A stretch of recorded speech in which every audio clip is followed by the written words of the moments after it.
Just want to do a follow-up on the Voom toothbrush. This thing is perfect for travel. Really easy to charge up and USB-C to charge it, but it lasts a long time. You barely need to charge it when you're traveling. It's got this great case that when you hold it down, you know, like any liquids will come out of it like that, and it's really sleek looking as well.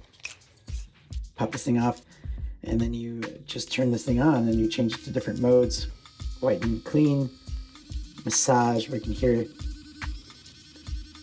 and turning it off. So really easy. It also comes with that extra head, but this will last you at least 6 months, and it does a great job making your mouth feel fresh. So highly recommend this thing. This is it's like a great toothbrush. It also tells you when you've, like, for every 30 seconds in each area, that gives you like a little noise so that you know to switch to the other area, and then it just shuts off after 2 minutes. So you know you've done it long enough. Just great for keeping your teeth clean and fresh, and highly recommend it.